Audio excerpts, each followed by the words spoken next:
এবং বিভিন্ন আজকে আওয়ামী প্রেসিডেন্ট শেখ হাসিনার সম্পত্তি যদি আজকে বাজেয়াপ্ত হতে পারে, তার ভাই বোনদের যদি বাজেয়াপ্ত হতে পারে, এটা কিসের আলামত?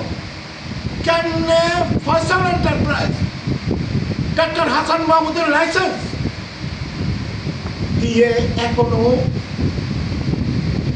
তার এজেন্ডা কোটি কোটি টাকার বাড়ি যায়? আমি বুঝি না কোথায় দুর্বলতা। এটা আমি দায়িত্ব নিয়ে বলছি।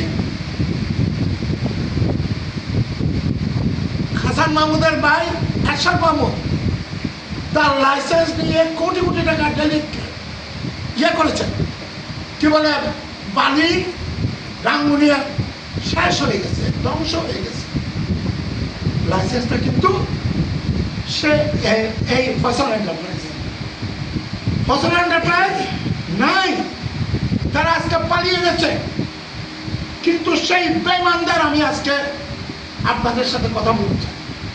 এইখানে কার ইঙ্গিতে, কার ইশারায় সেই মাফিয়া চক্র, কোন মাফিয়া চক্র, কোন দালাল, কোন বেঈমানদের কারণে ওই টাকাগুলো কিন্তু চলে যাচ্ছে কোথায়? এখনো সেই ব্যবসা বাণিজ্য বহাল তৈরি করতে চলছে।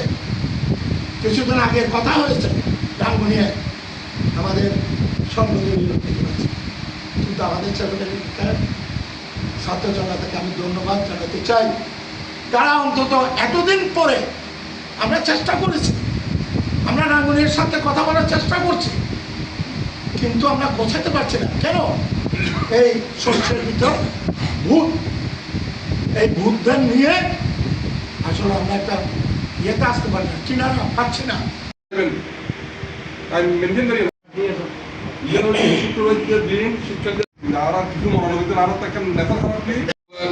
উদ্যোক্তা বলেন এইরকম জমায়েত আমার মনে হয় 17 বছর হয় না। আজকে এই যে একটা পরিবেশে বসে আমরা আলোচনা করতে পারছি, এই জন্য